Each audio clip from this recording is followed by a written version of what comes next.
Welcome to another segment of Frankly Franklin. This is Henry Stone, and I have been looking forward to this interview for several weeks now. I have two very special people with me today. One is former Simpson County Sheriff Jewel Groves, and the other, I guess we could say, his baby boy, Gene Groves, someone that everyone who's been connected with the school system certainly remembers. First, I want to tell you just a little bit about Sheriff Groves. I'm not going to call him Mr. Groves on this program. I'm going to refer to him as Sheriff because in the years 1974, I believe, to 1978, he was Sheriff of Simpson County. Now, Mr. Groves is 97 years old. He has been involved in farming all of his life, the oldest living ex-sheriff in the state of Kentucky. He's operated a grocery store. He is in good health. He has worked in the tobacco field this past year. He is still baling some leftover tobacco this week, and he just told me that yesterday he helped a neighbor get his garden out. So quite a remarkable person. And Sheriff, we're really glad to have you on this program.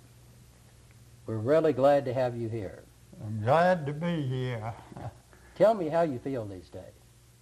How do I feel? Yes, sir. Feel great, great. And what do you do most every day? Kind of tell me what the routine is for you from when you get up in the morning until you go to bed at night. Well, I get up every morning around 5:30 or 6 o'clock. I do things. I do something every day. I work a little every day. And it doesn't bother you? Yeah, it don't bother me. No, it don't bother me one bit. And I'm told that you started driving a vehicle when you were 13 years old, so that means that you have been driving for 84 years. That's right. That's right. Tell me about the first car that you drove or the first car that you saw. Well, the first car I owned was 1922. There were three of us went to Louisville and bought three T-model cars. Give $418 a car. Come back here to Franklin, give $5 for the license, and the gasoline then was 15 cents a gallon. And I've been driving ever since. I never have had an accident, but one time when I was a deputy sheriff, I got a call and I run out and jumped in the car and backed out in front of a guy and tore up, I believe it was $130 worth of his bumper, being his bumper. And that's the only, I was run over while I was sheriff 2 or 3 different times, but hit by other people. Let's talk a little bit, Sheriff, about when you were growing up. You were born in 1905, I believe, in the month of February. What was it like? What do you remember? What's the first thing you remember about your childhood? Well, the first thing I remember is, of course, my daddy was a farmer, and he raised a little tobacco back in them years. And there wasn't a whole lot of tobacco raised then. There was no market here for tobacco, and we had to haul that tobacco to Danville, Kentucky. And no poison to kill the worms. We had to pick the worms off. I never will forget, my dad would plow fur around the back patch, and he cut a log, and would hitch a mule to that log, and I'd ride that mule when I was 10 years old and drag around in that gully and mash them worms. There were worms coming out of other old growed up fields. They wasn't all ground was poor back then. If you made a 1,000 pound tobacco to the acre, you really done good.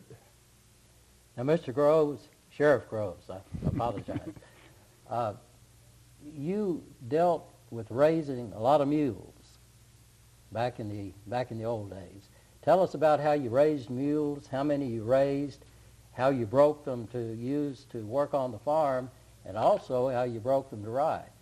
Well, now my daddy he kept 4 mules and a mare. And of course I had a brother who was 4 years older than me. And so 1921, he gave us a tobacco patch.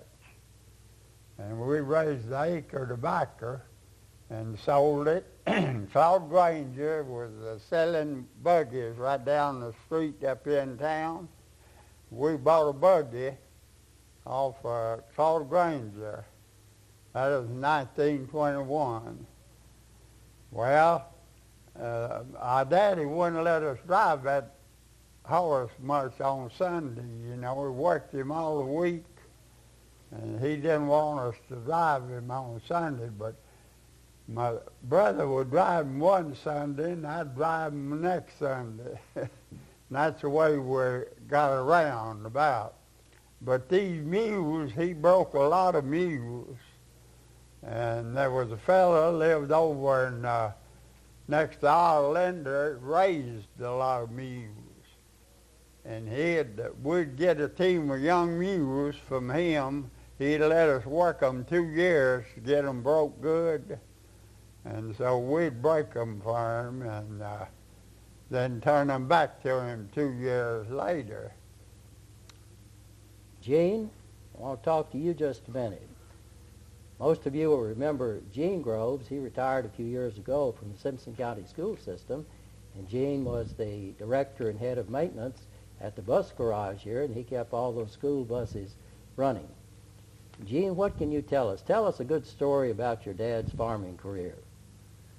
Well, the only thing I can say, Henry, he was a hard worker, and he intended, because I have a brother older than I am, and he intended for us to work and work hard. He taught us to be honest and fair, and I was real proud of that, you know.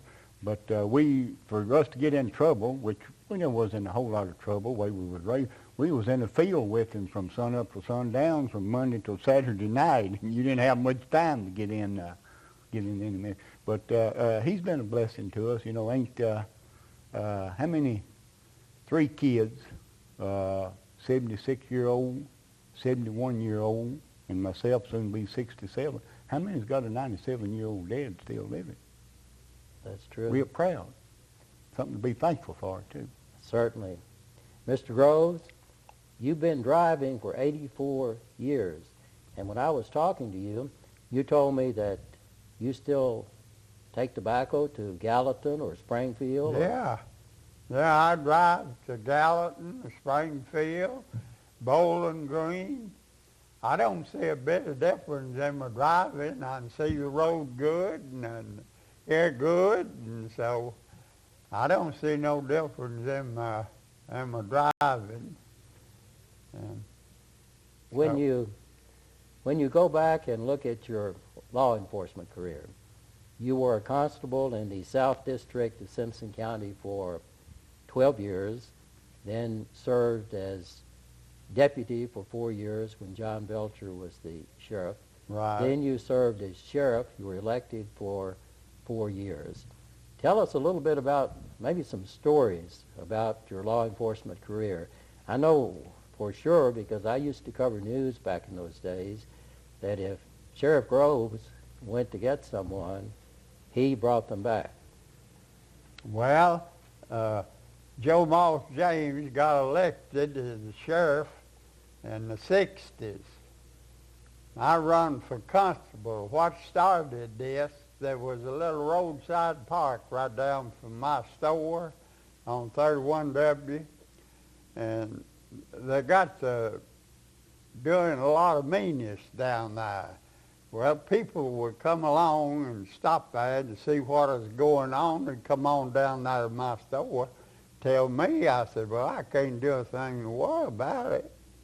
Now, that is in the 60s. Well, there's a lot of people here in town and out the county asked me to run for constable. Well, Joe Moss come out for sheriff, and I did for constable. I got elected the year he got elected sheriff. I worked with him quite a bit. Well, Bud Laney was the sheriff at that time, and he'd got out, and he is a jailer. Well, then Joe Moss stayed 4 years, and Bud Laney come back, and I got elected again for constable. And well, I didn't work a whole lot with Bud Laney, but about 6, 8 months before he passed away, he sent word. Claypool Cardwell was his deputy. Come out there, see if I'd work for him. He wasn't able, you know. And so I worked for him. Then John Belcher run, and he got elected. And I run again, got elected 3 times for constable. Well, one evening, I had a red light on my car, and I was working a lot. I had a lot of friends in Tennessee, and they'd come up here and tell me, we picked up 2 guys up here that broke out of the penitentiary down there in Nashville. They come and told me I wouldn't go out there as constable. I come to John Belcher, told him about it. We picked them up and got them back down there. Well, I took my car in down that Massey to get the oil changed in it. Had a red light on it. So Bobby told me, he's the fire chief, said, I need that red light. And I said, you do? Yeah. I said, well, y'all was 3 or 4 hours putting it on there. He said, oh, I can change it in 5 minutes now. I said, okay, go ahead. He changed the globe. Then about a week later, John Belcher called me. I was constable then.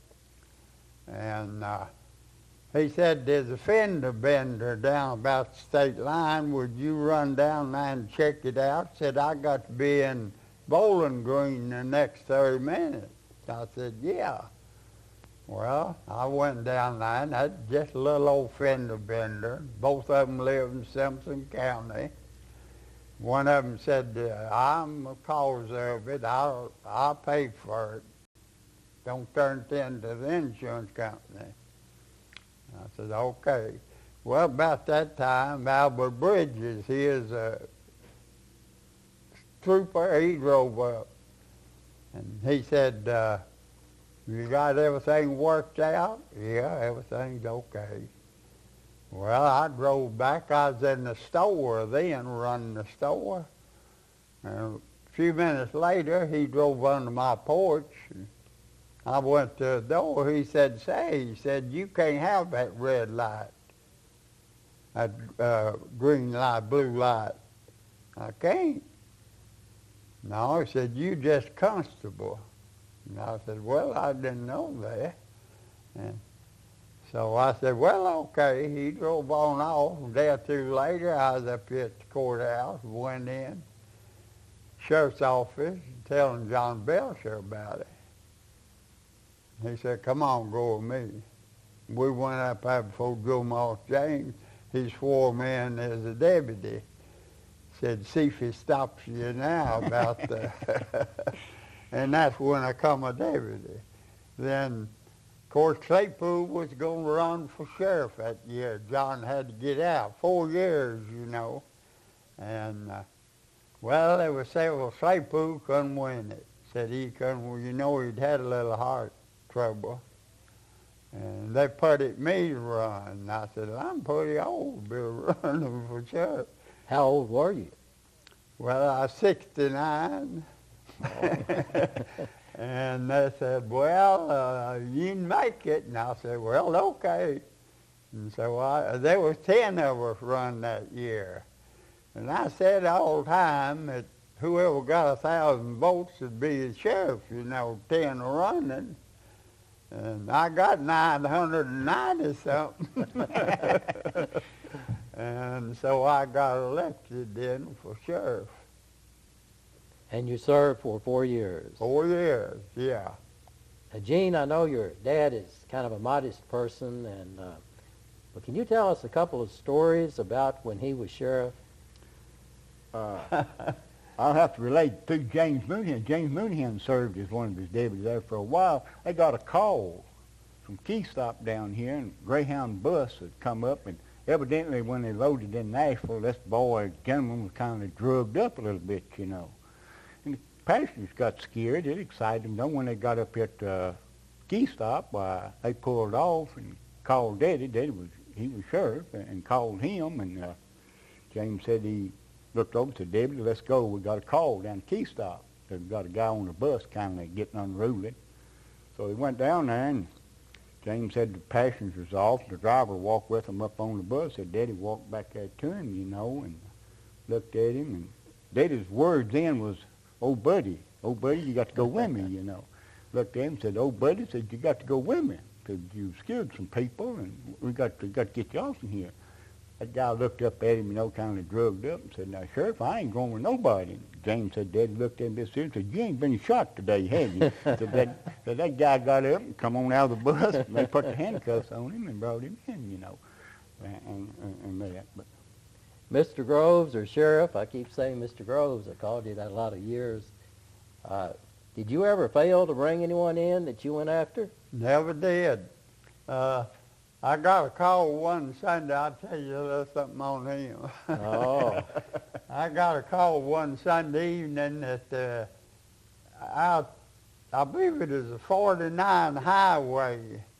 There was a strange car running back and forwards, and said it's a sport model car, got a woman, man in it. Well, I went out there. All the ones I knew out there were George Hall. He is overseer over the county roads. And right at his house, the road made a turn. And I made that turn. His house is a little ways off of the road. Looked up there, and I saw that car up there. And I stopped right quick and backed back and run up there. Before I got there, a man was coming out of the house with a television had in his arm, and this woman is still sitting out there in the car. Well, when he seen me, there was about 30-acre cornfield out by the house, tossling. He threw the television down and broke out in that cornfield. And, of course, I wasn't going to let that woman get in that car, and I went to her first and got the keys out of the car and picked her up and brought her into town. She told me who he was and everything, And I put her in jail and went back out there and got the car. I told her, I said, I'll be down here in the morning and talk to you. They had California license on this car. Well, she had told me that had been up in Indiana, hunting a job. That was out of California. She told me who he was. Well, next morning when I come to the courthouse, just while I was unlocking the door, the telephone was ringing. And I answered it, and it was from out there, and said, we seen a man cross the road and go in that cornfield. Well, I figured it was him, Well, none of my deputies, John Belcher hadn't got there. He is a county detective. And I went down by Gene Howard's station. He was running the station, and I said, would you run with me out there? I seen a man across the road and go in that cornfield. No, I ain't going out there. let him shoot at me. And I said, well, okay. Well, I drove on out there, and never will forget, little boy standing outside in the road. He said, Sheriff, he said, I seen that man cross the road and go in that cornfield. And I said, you did? Yeah. And I said, okay. He said, you want me to go with you out there in the cornfield? I said, no, young man, don't you go with me out there. You might get hurt. Did you bring him in? No, I never found him. It wasn't him. You know what his name was? Joe Palmer. I never did know. They called him Silver Tongue. Joe Palmer and the cities and the deputies always told me you'd give him 15 minutes with a person. Yeah. When you had to go, give him 15 minutes. He'd have him talk down, have him in the car, not even handcuffed. Put him in the car. You could talk him down 15 minutes and didn't have to put up a scuffle or nothing. And Gene, let's talk about, I believe it was in the year 2000 that your father, Sheriff Groves, was honored at the Kentucky Sheriff's Convention for being the oldest living sheriff, Yes. ex-sheriff in the state of Kentucky. And I hear that your dad put on kind of a performance for the people there on the dance floor. Tell me about that. Well, him and Joe's wife, Sheriff Palmer, they got out there and kind of cut the rug a little bit, you know. And it amazed people up there. They didn't realize, well, he almost got a standing ovation for us, you know. And I can't do that in Oh, they give us a big hand when we done that, you know. Me, 90-some years old, and there was a big hand out there at that. And you tell me that you still play rook 2 or 3 Yeah, years? we play rook once, twice a week at night over at Portland. We go over there, and me and Gene Howard's wife, Ware, and play a little rook over there. Yeah. But I'll tell you about another guy we had down on the floor. Every time we'd go to get him, we had to overpower him. I won't call no name. He's got some folks still living. And he stayed down in the basement playing. He was 19 years old, well, about 160 pounds. He was stout as a mule. And every time we went after him, his mind wasn't too good, you know, and they wanted to take him to Hopkinsville. So we had him down there, me and John Belcher. He was bad to kick. And I was holding him across his breast. John was trying to get the cuts on his legs. And he bit me on that arm. And man, that hurt like everything, you know. And I had on a coat pretty thick. And I took my blackjack out. He had one hand hold of an iron post down there and one turned to loose. I hit that hand. I might not cut them fingers off. I mean, he turned it loose then. Well, brought him on up to town and had to go in the judge's office and get the paper. We was going to Hopkinsville with it. Well, John was driving, and I was up in the front seat. He just got one like curve turned in there. He kicked that front seat out that I was in, kicked my head over again the dash. John stopped right quick. And had his feet handcuffed. Well, we went and raised the trunk up on the car, and he happened to have a rope in there. I called it a plow line, what we let you. Man, we tied him down on the floorboard back there. Got down about Russellville. I said, oh, buddy, I said, you think you untie you could do all right, be all right?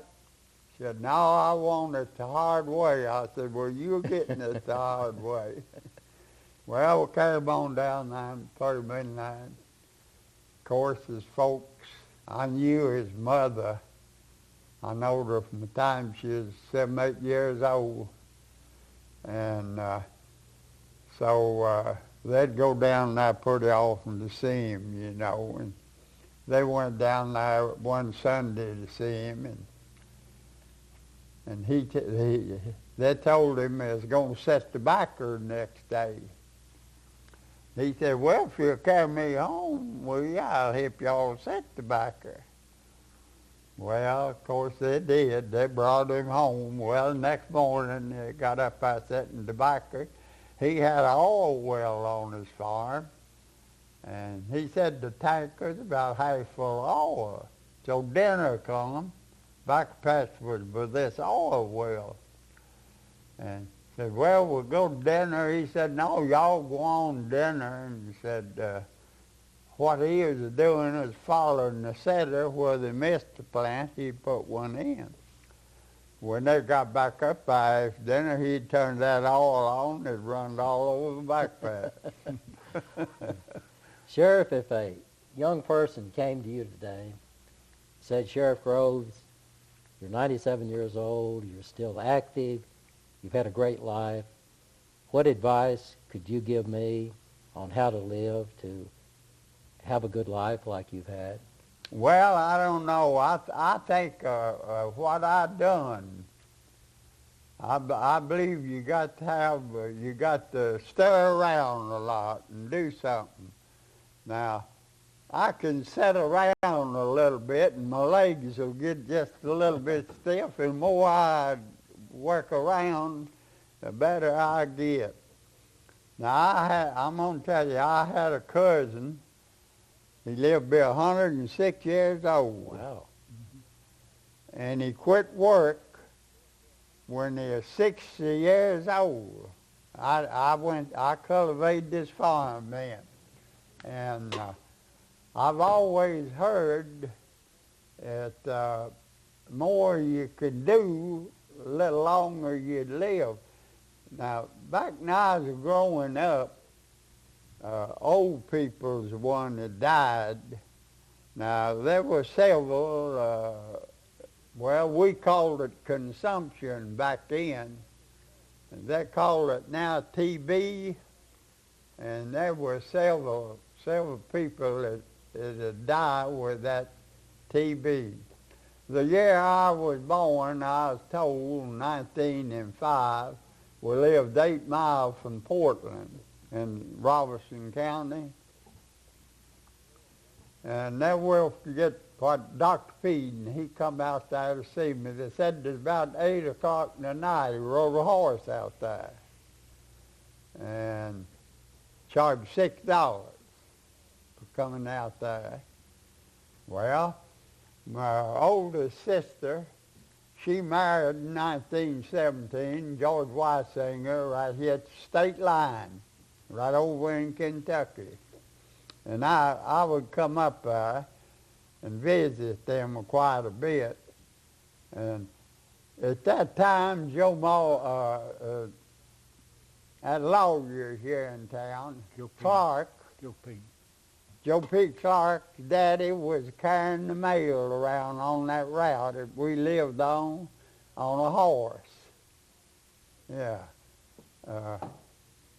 I forget his name, but he was riding a horse and bringing the mail around on that horse.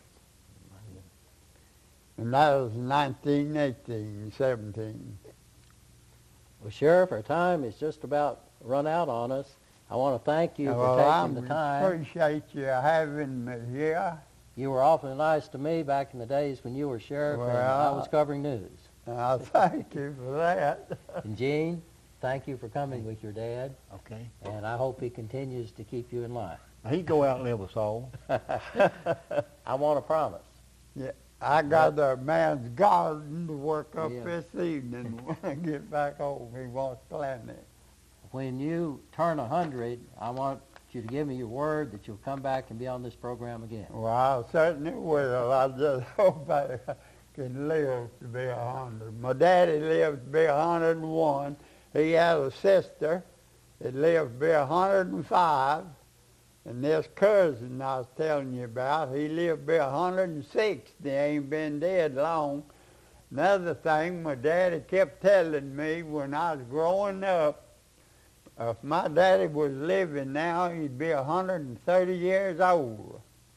And he said when he was 15 years old, they growed turkeys. A whole bunch of neighbors growed a bunch of turkeys. They drove them to Nashville to the market. Said they'd gone 5 days. Said when night come, them old, back then there's rail fences and paling fences. And then first time I was ever in Nashville was 1918. I carried a bunch of mules down there. Rode them down there to Nashville. I was 13 years old. I come up this highway, I don't know at the times, with mules up here town on third Mondays. Yeah, watering trough right out there on the square back then. Well, both of you, again, thank you for coming. This has been a very... They got some pictures they want to show, I think. Oh, you have some pictures you'd like to show, Gene? Okay, this is, I can see it here. That's probably hard to see. This is his election card when he's running for sheriff. This is, and this was in May of 29, 1973. That's when he's running for sheriff. Here's some of his deputies, and of course Elizabeth Atwood is still living. She retired from there. Well, Danny Brewer. Danny Brewer, still, you know, he's working. Here's something we're proud of, the Groves kids and family. This is Mother and Daddy's 65th wedding anniversary. Made at our church. We attend First Baptist Church in Mitchellville. We've been there since 1951. And you know, we talk about some drugs and things. Right here, this is a whiskey still.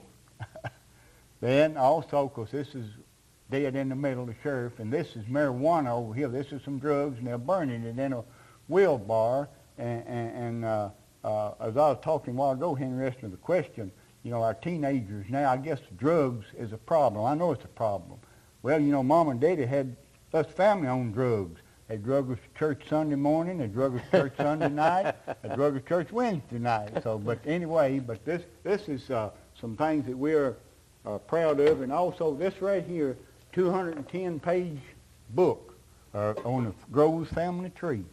It started in 1972. A guy grows out of James Groves out of California started this, and we're very proud of this too.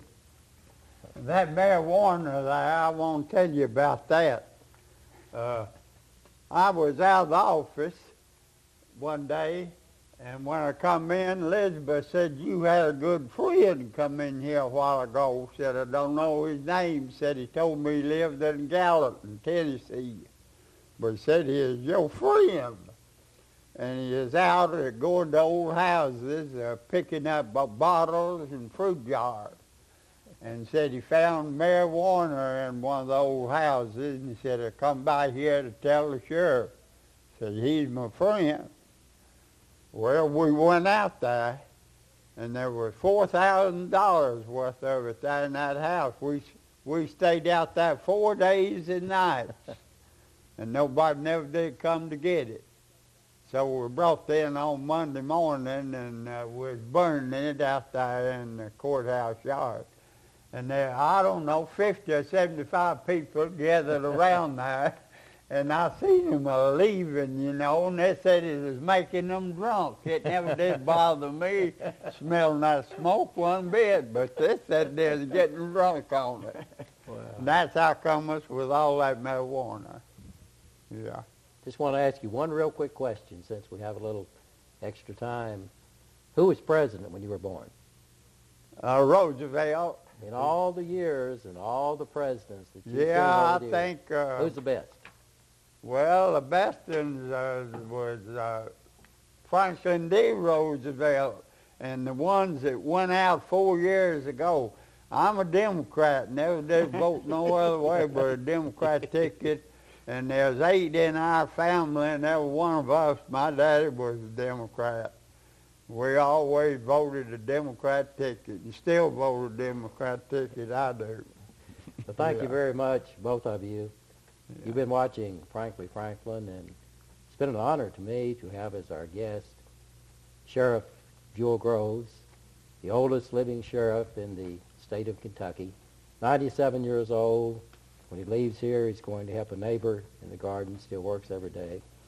His youngest son, Gene, you all remember as the head of maintenance at the bus garage here. We really appreciate and thank you for viewing.